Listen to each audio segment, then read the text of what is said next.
안녕하세요. 저는 40대 초반의 여자입니다. 여러분, 믿는 도끼에 발등 찍힌다는 속담 들어보셨나요?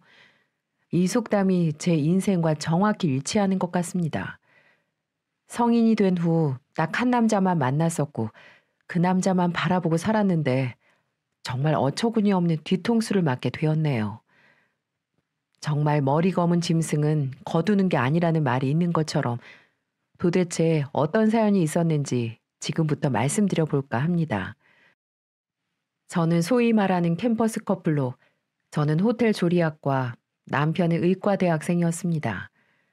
그때 당시에는 순수하고 착실하고 의사 꿈 하나만 바라보는 멋진 사람이었죠. 하지만 집안 형편이 어려워 비싼 등록금을 내기 위해서 학자금 대출, 편의점 알바, 과외들을 하면서 스스로 인생을 개척해 나가는 그런 사람이기도 했어요. 저는 그런 모습들을 보며 여자친구로서 뭐라도 도움이 되고 싶은 마음에 도시락을 싸주기도 하고 매일 밥을 거르기 일수인 그 사람에게 영양제를 챙겨주곤 했죠. 잠을 너무 줄여서 코피가 마를 날이 없었던 그는 본인의 피나는 노력 덕분에 의사 면허를 딸 수 있었고 그동안에 고생한 게 주마등처럼 스쳐갔는지 저를 안고 펑펑 울었던 모습이 생각이 납니다. 민정아, 오랫동안 옆에서 나 뒷바라지 해줘서 고맙고 기다려줘서 고마워. 내가 더 열심히 해서 앞으로 꼭 좋은 모습 보이도록 할게. 남편은 제게 이런 말을 해주며 꼭 안아주었습니다. 그렇게 우리는 이후 행복한 시간들을 보냈고 연애한 지 9년이 지난 시점에 우리에게 소중한 아이가 생기게 되었죠. 바로 속도 위반이었어요. 피임을 꼼꼼하게 하던 중에 찾아온 아이라서 운명이라고 받아들이고 1년 먼저 결혼을 준비하게 되었습니다. 양가 부모님과 상견례도 무사히 마치고 둘이서 결혼 준비를 시작했는데 상황이 녹록지 않았습니다. 신혼집을 구하는 것만으로 너무 벅찼어요. 그때 당시에는 저나 남편이 모아둔 돈이 별로 없었기 때문에 대출을 받아야지만 집을 구할 수 있는 상황이었습니다. 큰일이네. 요즘 지방도 이렇게 집값이 비싸단 말이야. 우리가 원하는 집 들어가려면 대출 70%는 받아야 될 것 같은데. 그러게, 저기 보이는 수많은 아파트 중에 왜 우리가 살 집은 없는 걸까? 애기도 곧 있으면 태어나는데. 그렇다고 부모님들께 손 벌릴 처지도 아니고. 이래서 사람들이 결혼을 안 하려고 하는구나.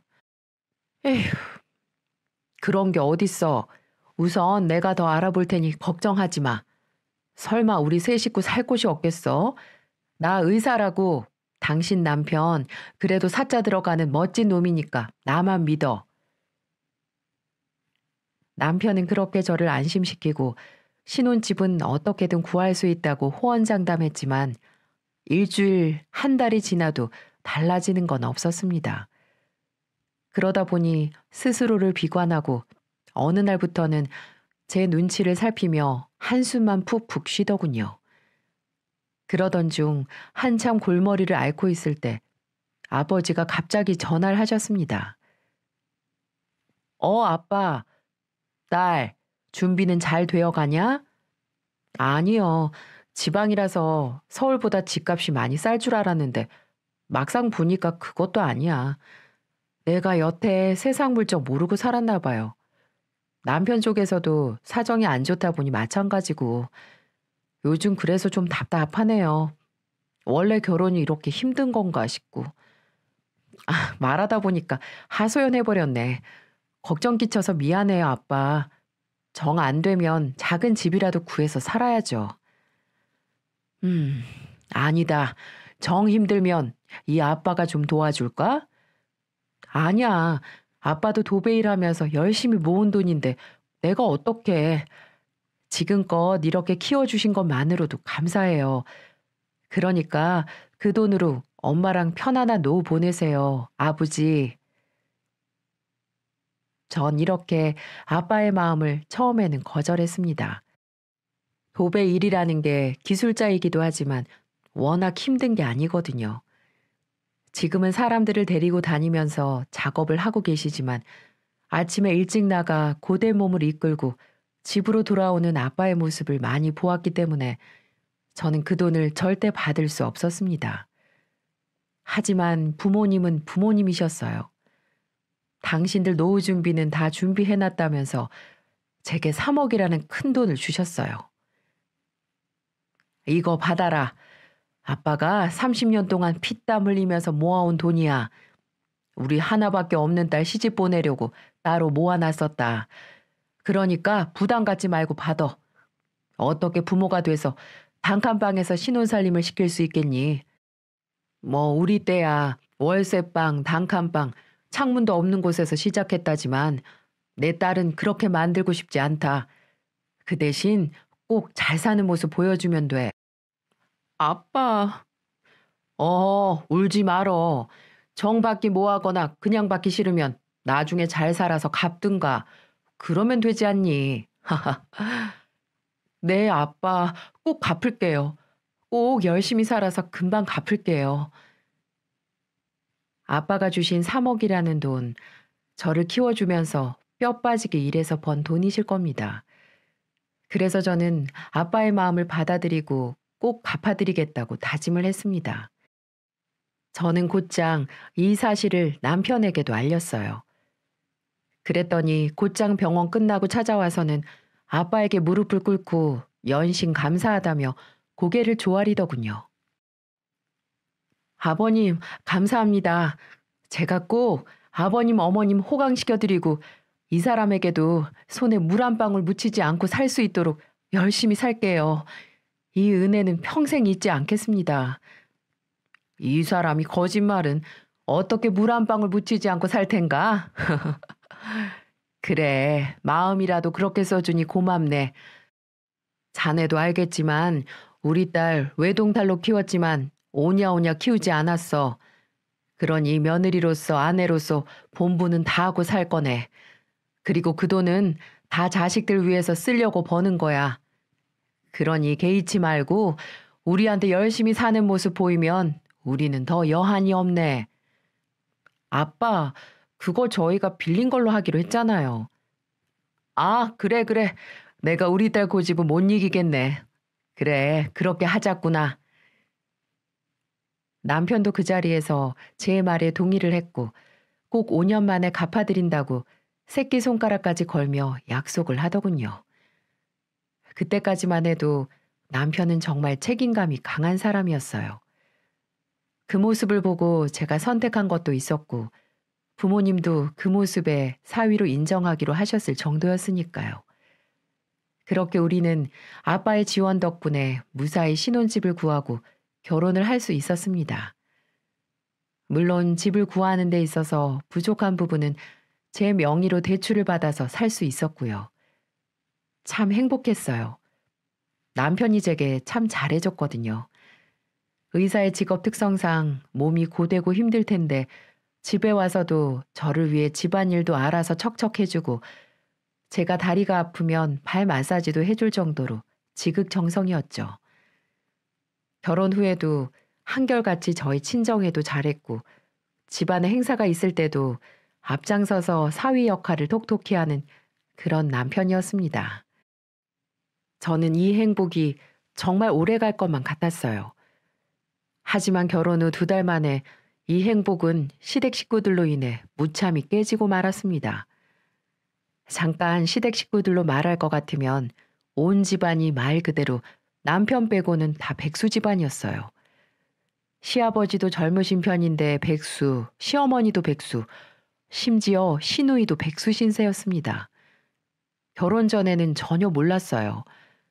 남편이 등록금 내기 힘들 정도로 어려웠다고 말씀드렸는데 이 모든 게 무능력한 시부모님 때문이었어요.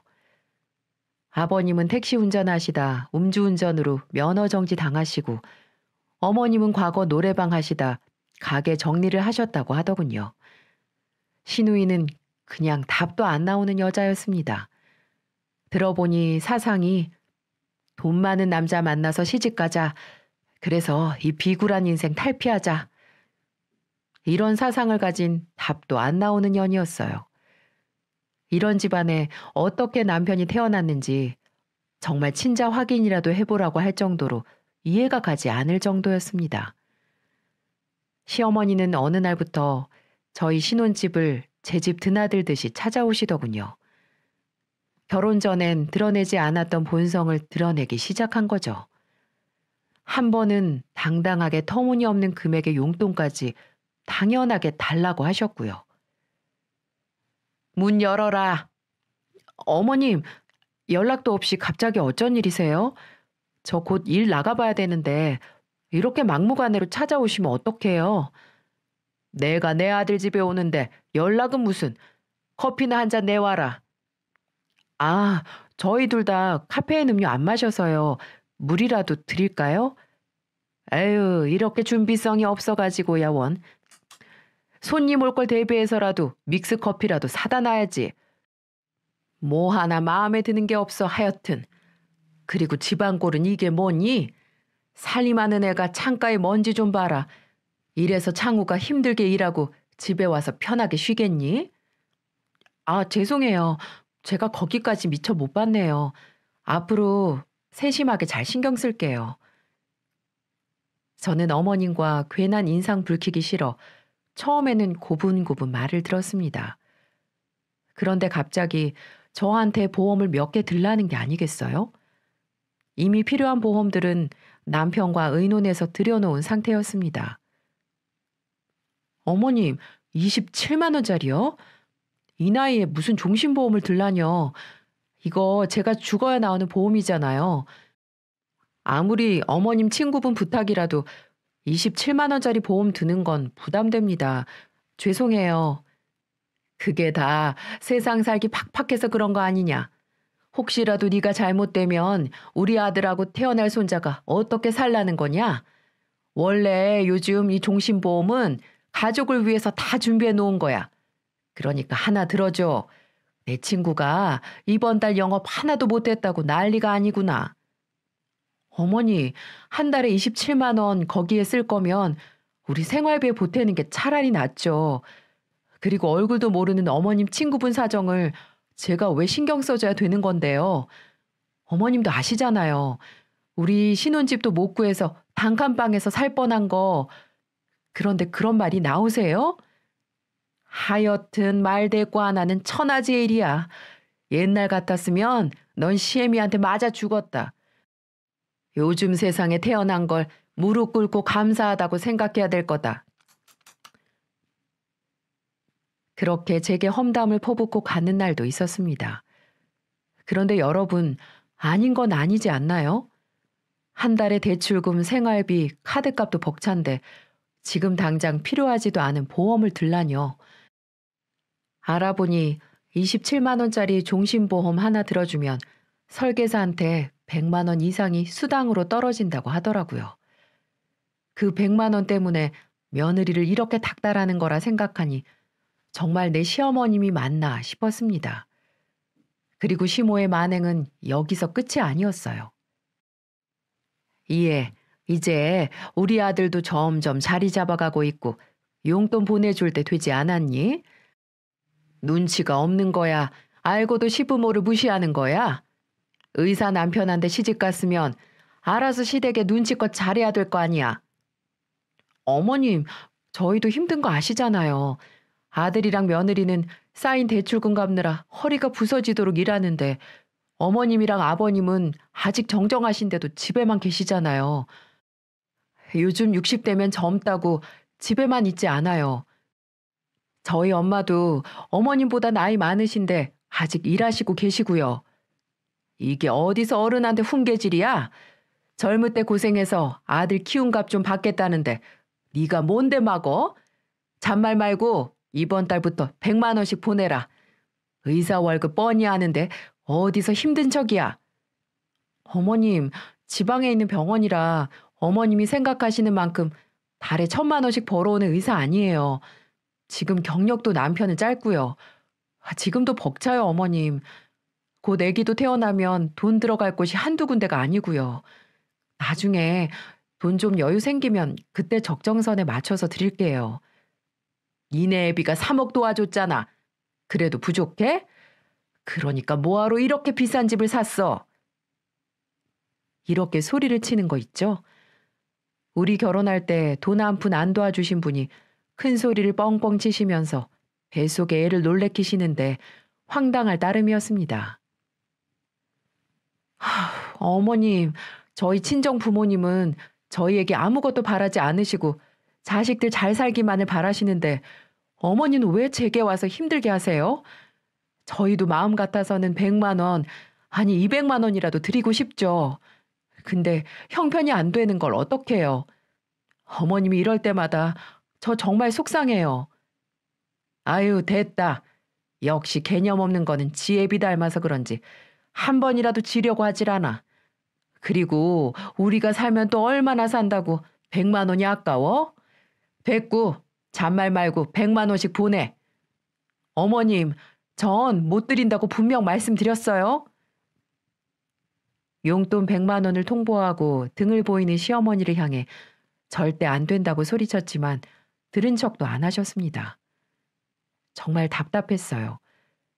다른 시어머님들은 며느리가 임신하면 같이 아기용품도 사러 다니고 아껴준다는데 우리 어머님은 도대체 왜 그러시는지 정말 스트레스가 이만저만이 아니었습니다.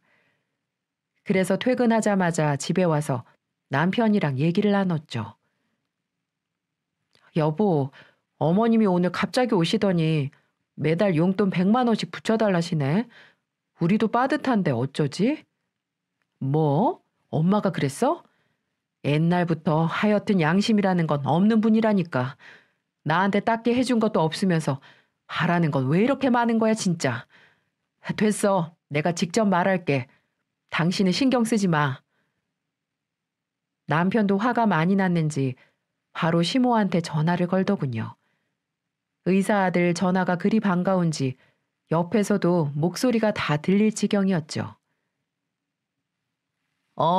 자랑스러운 우리 의사 아들 저녁은 먹었니? 엄마, 이 사람한테 용돈 달라고 했어? 걔가 그러디? 그래, 용돈 좀 달라고 했다.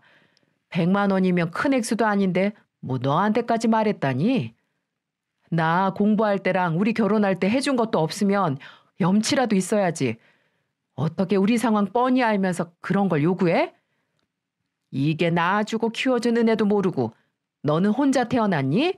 혼자 자랐어? 어디 부모한테 막대해. 너 의사 된 것도 다 아버지 덕인 거 몰라? 똑똑한 머리 타고났으면 감사합니다 하고 200만 원씩 턱턱 줘도 모자를 망정해. 뭐 하는 거야? 그래요. 낳아준 거 감사하죠. 하지만 자식한테 뭐라도 뽑아 먹으려고 하는 거 정말 지칩니다. 그 키워준 값이라는 용돈은 30만 원 붙일 테니까 그런 줄 아세요. 뭐? 30만 원을 누구 코에 붙이라고? 예, 창우야. 남편은 그렇게 말하며 전화를 끊었습니다. 근데 저는 남편에게도 어이가 없었어요. 저랑 한마디도 상의 없이 30만 원씩 붙여준다뇨. 지금 가계부 정리하는 게 누군데 마음대로 용돈을 붙여준다는 건지 정말 황당했습니다. 정말 한 푼이 아쉬운 상황이었거든요. 그리고 용돈으로 보답할 거면 뼈 빠지게 일해서 저희 도와주신 저희 아빠에게 드려야죠. 그래서 당당하게 말을 했습니다. 이왕 드릴 거면 같이 양가에 드리자고 말이죠. 여보, 우리끼리 용돈 드리는 거 상의 안 됐잖아. 우리 부모님까지 한 달에 60만 원 용돈으로 나가는 게 감당이 돼? 뭐? 너네 부모님은 왜 드려? 우리 엄마 아빠는 생활이 힘드시니까 드리는 거지. 장인 장모님은 아니잖아. 우리 집값 누가 보태줬는지 기억 안 나? 우리 부모님도 노후 대책 하실 돈 빠듯한데 우리 위에서 빌려주신 거라고. 이자도 없이 돈 빌린 거 생각하면 용돈도 친정에 같이 보내야지. 시댁에만 보낸다는 게 이게 말이 돼? 아무튼 나는 한쪽만 드리는 거 동의 못해. 아예 다 드리지 말던지 아니면 30만 원씩 60만 원 허리띠 졸라매서 드리던지. 야, 내가 더 많이 버는데 당연히 우리 부모님만 드리는 게 맞지. 말 안 하려고 했는데 너랑 나 월급 차이 좀 봐. 근데 어떻게 똑같이 하려고 해? 임신하고 점점 무거워지는 몸으로 일하는 사람한테 그게 할 소리야?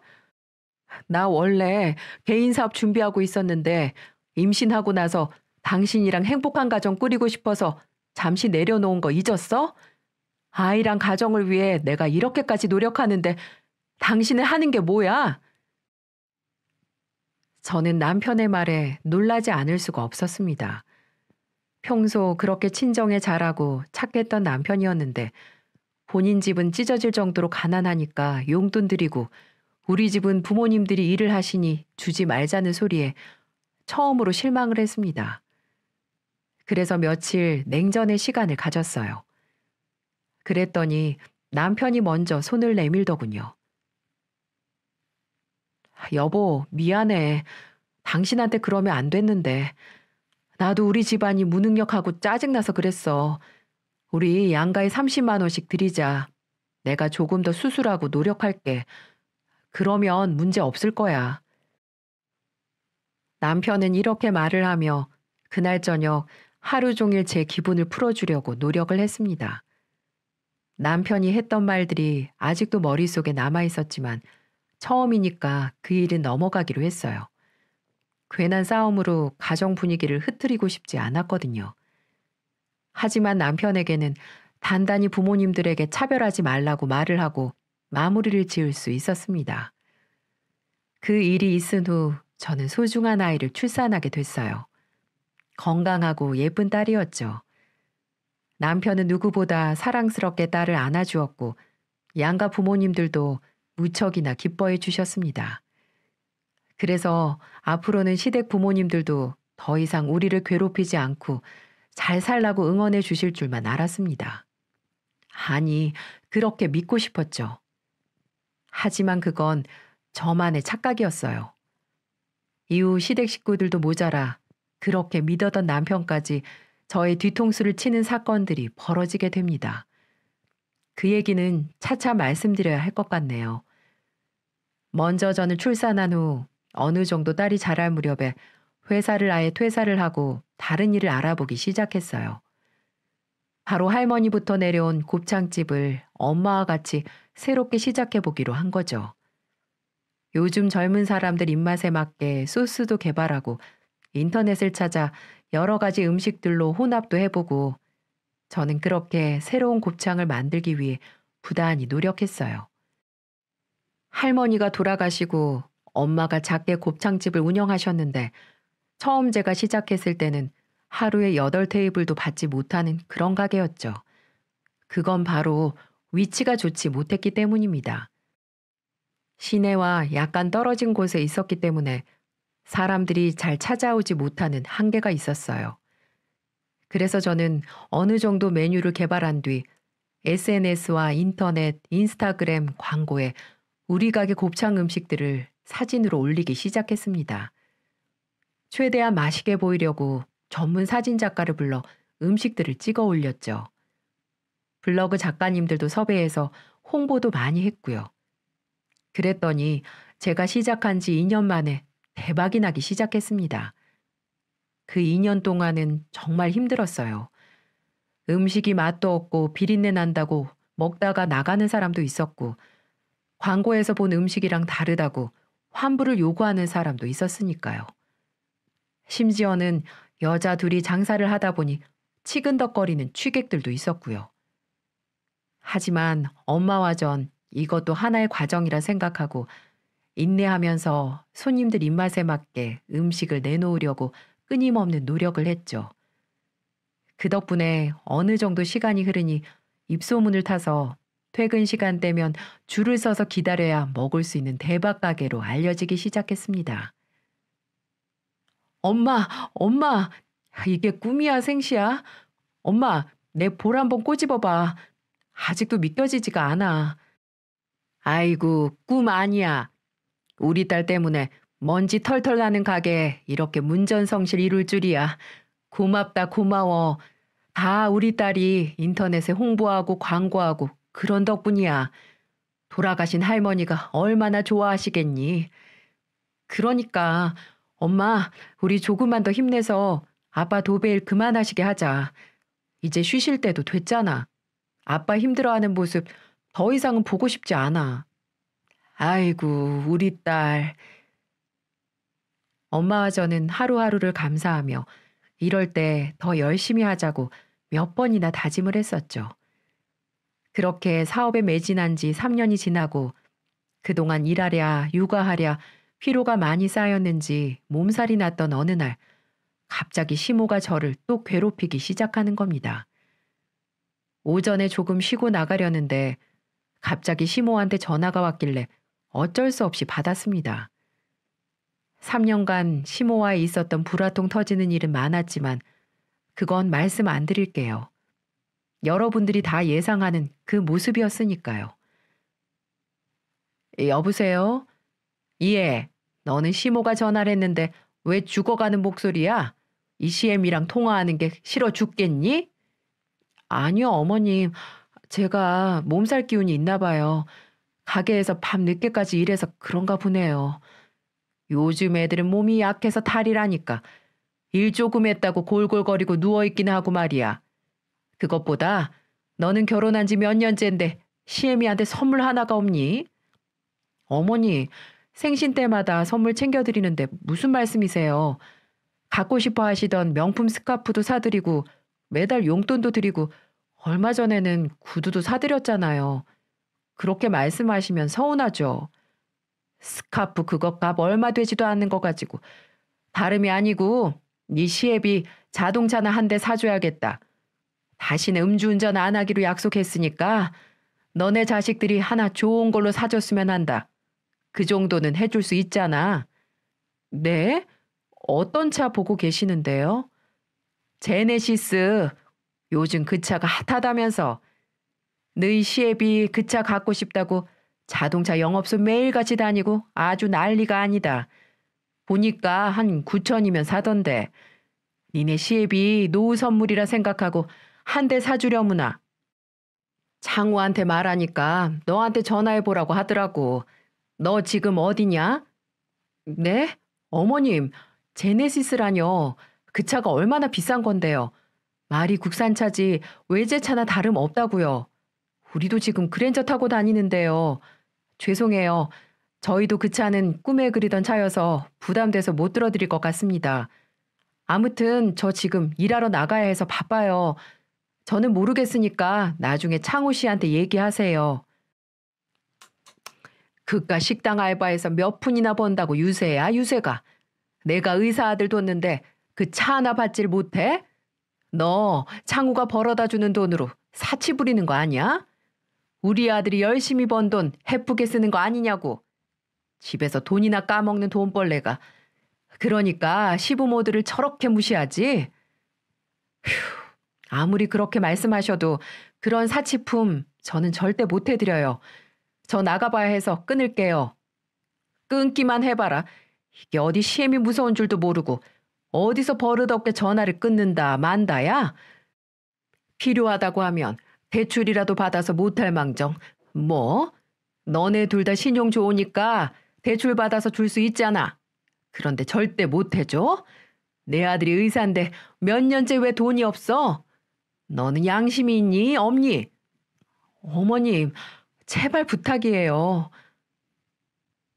그 당시에 몸도 아프고 일도 해야 하는데 며느리를 그렇게 보채시니까 죽을 것만 같았어요. 전화를 끊으니 문자가 와서 당장 쫓아간다느니 나쁜 년, 독한 년, 천하의 먼 년 그러시며 욕을 해대시는데 도대체 내가 뭘 잘못했다고 그러는지 이해가 안 갔습니다. 그렇게 저는 아픈 몸으로 가게에 나갔다 가게 문을 닫고 집에 오니까 남편이 두 눈을 부릅뜨고 뭐라고 하는 게 아니겠어요? 정말 남편까지 제 속을 뒤집어 놓는데 미치는 줄 알았습니다. 당신 엄마한테 뭐라고 말했길래 노발대발해? 전화는 왜 안 받고? 일하는데 계속 전화 와가지고 얼마나 난감했는 줄 알아? 자꾸 제네시스를 사달라고 억지 부리시는데 그럼 어떡해? 그냥 턱하니 사주고 우리는 몇 년 동안 손가락 쭉쭉 빨면서 살까? 그리고 나는 뭐 일 안 하나? 하, 나는 의사고 당신은 고작 식당에서 음식만 조금 나르면 되는데 당신이랑 나랑 같아? 제발 박간이라는 사람한테 집안일까지 신경 쓰이게 하지 좀 마. 어머니한테 말도 좀 예쁘게 하고 엄마가 얼마나 서러웠으면 며느리 보고 없다고 나한테 하소연까지 하겠어. 나는 뭐 좋은 소리 들은 줄 알아? 나보고 당신이 벌어다 주는 돈 까먹는 돈벌레래. 내가 그런 소리 듣고도 좋은 소리가 나오겠어? 심지어는 나한테 욕으로 도배한 문자 보여줄까? 엄마가 욱해서 그랬겠지. 며느리가 시어머니한테 져주고 그렇게 할 수도 있는 거잖아. 제발 조용히 좀 살자. 안 그래도 병원 일 때문에 머리 아파 죽겠는데 당신까지 왜 그래? 노인네가 가지고 싶단 거 그냥 사줘. 시끄럽게 나한테까지 엄마 전화 오게 하지 말고. 당신 말대로 다 사들이다간 집안 살림 거덜나고 집도 팔아서 거리에 나앉게 생겼어. 나는 죽어도 그렇게 못하니까 당신이 알아서 어머니께 말씀드리던지 해. 시어머니도 시어머니였지만 저한테만 다 떠넘기고 제가 다 잘못한 듯 말하는 남편의 태도가 제일 실망이었습니다. 결혼 전까지는 저를 지켜주고 무조건 제 편일 것만 같았던 사람이었거든요. 그리고 저는 남편에게도 제가 일하는 식당이 대박이 났다, 문전성시를 이룬다 말하지 않았습니다. 심심하면 그 조그만 가게에서 얼마나 번다고 일하냐며 여자가 집에서 살림이나 하라고 말끝마다 무시를 했거든요. 어차피 엄마와 같이 공동사장이라고 하면 시모가 돈 뜯어낼 궁리만 할 건 당연했고 남편에게 말하면 곧 시모의 귀에 들어가는 건 시간 문제였으니까요. 그래서 계속 식당 종업원인 척 했죠. 그런데 어느 날 남편이 충격적인 문자를 제게 보내오게 됐습니다.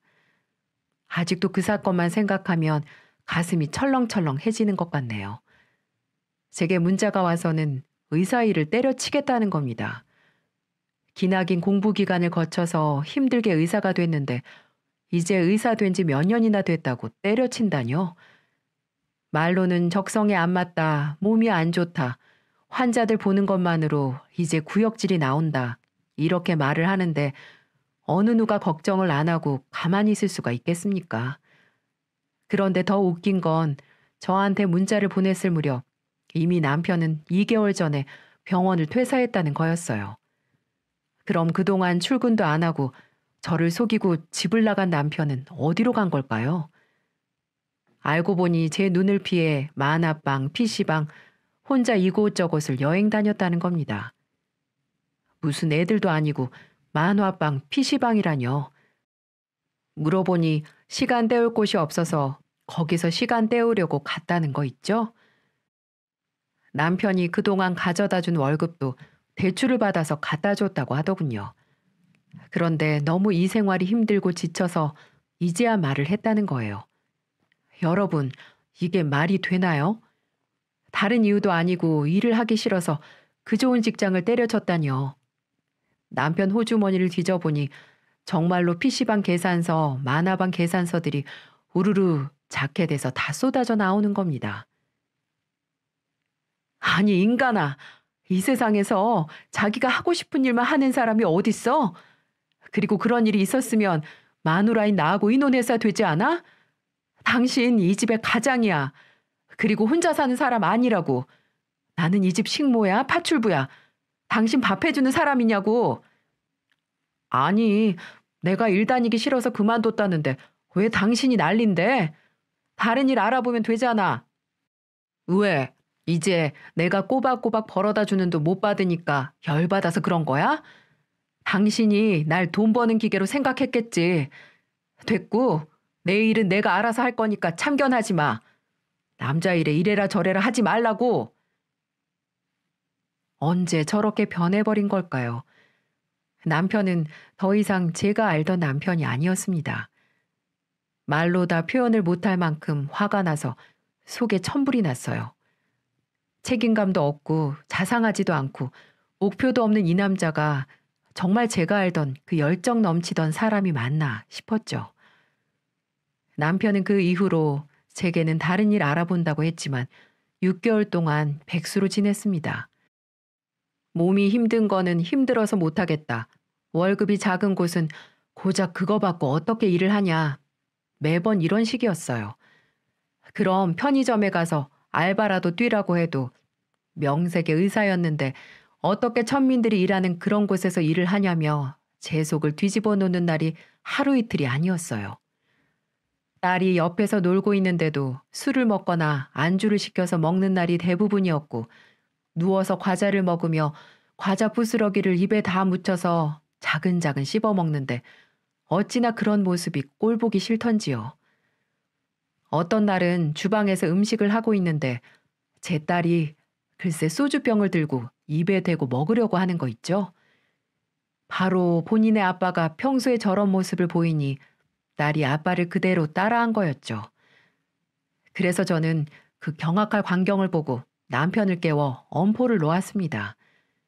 이렇게 살다가는 애 교육에도 문제가 있을까 싶어 어쩔 수 없었죠.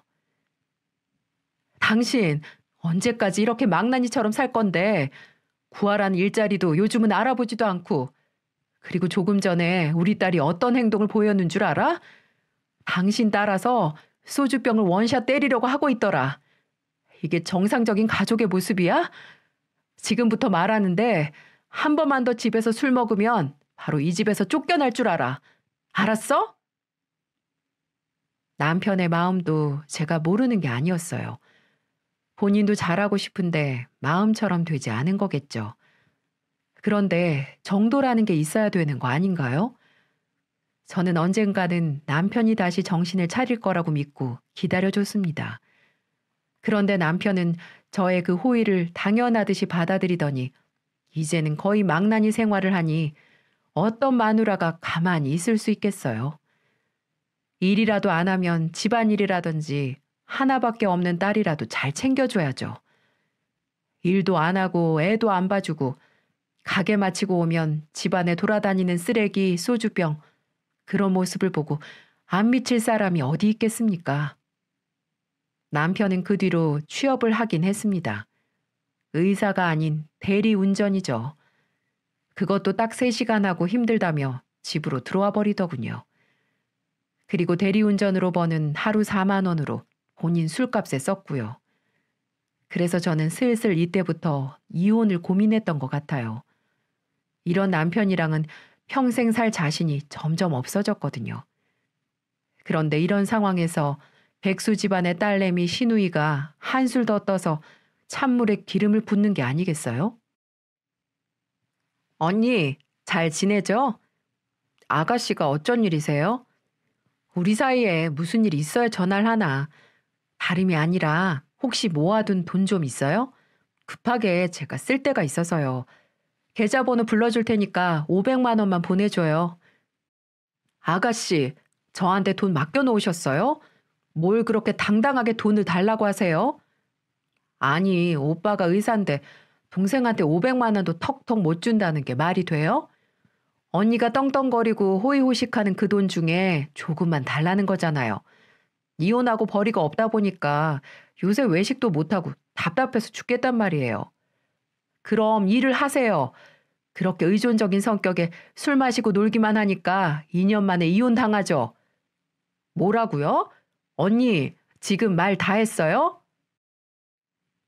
돈 달라고 하는 백수 속을 시댁과 멀쩡한 직업은 고사하고 가끔씩 대리 일을 하는 남편. 슬슬 질려가고 있을 무렵에 일이 터지고 말았습니다. 남편이 대리운전 일을 하다 졸음운전을 해서 사고가 난 겁니다. 남편은 목을 많이 다쳐서 몇 주 동안 식사도 제대로 하지 못하고 10kg이나 빠져있는 상황이었어요. 그래서 당분간 요양한다고 병원에서 퇴원 후 집에서 또 놀기 시작했는데 어느 날 시모가 제 가게에 말도 없이 오는 거 있죠? 마침 그 시간에는 엄마가 시장에 장 보러 갔던 터라 둘이서 얘기를 할 수 있었습니다. 아, 어머니, 여긴 어쩐 일이세요? 너, 안 그래도 의사 일하느라 힘드네. 밥이라도 잘 챙겨줘야지. 식당 일하는 애가 정작 자기 남편 밥도 안 챙겨주고 뭐 했니? 우리 창우 살 빠진 몰골 보고 깜짝 놀랬다. 딱 보니 견적이 나왔습니다.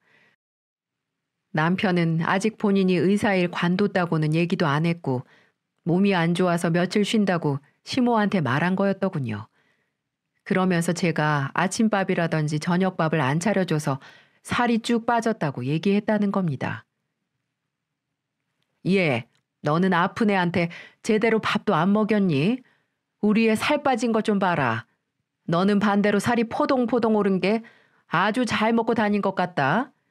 남편이 이렇게 말랐는데 너는 목구멍으로 밥이 넘어가디? 이가 굶는다고 저까지 굶을 필요는 없잖아요, 어머니.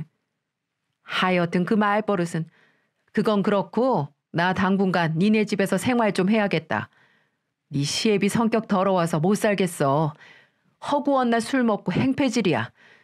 이 사람이 노망이 났는지 말길도 안 들어 처먹고 그래서 이혼하자고 말하고 내가 집을 나와버렸다. 와, 참 어쩜 이렇게 모자가 뻔뻔한 건 똑같을 수 있는지. 당신 부부들이 싸운 걸 가지고 왜 우리 집에 빈대 붙으려고 하는 걸까요? 저는 더는 숨기면 안 될 것 같아 당당하게 말씀을 드렸어요. 지금 제대로 말을 하지 않으면 제 인생이 지옥길을 걸을 것만 같았거든요. 어머님, 그이가 말 안 했나 봐요? 그 잘난 아들 백수된 지 6개월이 넘었습니다. 스스로 사표 내고 나와서 백수 망나니 생활한 지 반년이 지나가고 있다고요. 뭐? 그게 무슨 소리냐? 말 그대로 백수 건달이라고요. 어머님 그 잘난 아들요. 자기 손으로 의사 그만뒀는데 누구 탓을 하세요? 그때부터 진짜 김치만 먹였으면 벌써 저 사람 말라 죽었어요. 그런데 살 빠졌네 뭐네 왜 저한테 와서 따지시는 건데요? 그리고 우리 집에서 뭐 합가요? 남편 때문에도 제 머리가 아파 죽겠는데 제가 왜 어머니까지 모셔야 하는데요? 저는 그럴 수 없으니까 다른 데 알아보세요. 제 말에 시모는 화가 많이 났는지 곱창 손질한 걸 난장판으로 만들어버리는 거 있죠? 그러더니 제 머리채를 잡으려고 하는 겁니다. 바로 자신을 무시하고 남편에게 말을 함부로 했다는 이유에서요. 하지만 시모의 계획대로 일은 되지 않았습니다. 왜냐고요? 그 순간 시장에 장 보러 갔다 온 엄마가 그 현장을 딱 목격하고 말았거든요. 세상에 어떤 부모가 딸이 저렇게 말도 안 되는 걸로 당하고 있는데 가만히 있을 수가 있겠습니까? 엄마는 들고 있던 대파로 엄마의 면상을 갈겨버렸습니다. 그리고는 우렁차게 말씀하셨죠. 이 여편네야, 사부인이라고 네네 하며 불러주니까 아주 기어오르네 올라. 감히 어디 사돈집에 와서 행패야 행패가? 쥐뿔도 없는 집에 시집 보내서 신혼집 구해줘. 매달 용돈 줘. 선물 사줘. 이제는 백수 남편까지 보살펴줘. 이렇게까지 했는데 도대체 더 뭘 어떻게 하라는 소리야? 좋은 말로 할 때 꺼져. 다시는 찾아오지 말고. 이렇게 배은망덕한 집안에 더 이상 우리 딸 맡길 수 없으니까 그렇게 알아. 어서 꺼지지 못해? 정말 엄청난 엄마의 한방이었습니다. 얼마나 통쾌했는지 몰라요. 시모는 주위에서 사람들이 몰려오는 게 창피했는지 주랭랑을 치며 도망가기 바쁘더이다. 저는 그 후 곧바로 변호사를 선임해 이혼을 신청했습니다. 이놈의 인간이 말도 안 된 양육권, 재산 분할을 요구했거든요. 하지만 제가 잘못한 게 없는데 그놈의 뜻대로 될 수 있나요? 집은 제 명의였고 아빠가 빌려준 거나 마찬가지였으니 재산 분할할 것도 없었어요. 물론 양육권도 제가 가지고 오게 됐고요. 그리고 이혼 소송을 진행하면서 더 놀라운 사실을 알게 됐습니다. 남편은 제게 전부 거짓말을 그동안 한 거였어요. 병원에서 일이 적성에 맞지 않아 스스로 사표를 내고 왔다고 했는데 알고 보니 그게 아니었습니다. 바로 남편이 의료사고를 2번이나 쳐서 의사 면허 정지를 당해 쫓겨난 거였어요. 더 놀라운 사실은 병원에서 구상권을 청구하고 있다는 거였죠.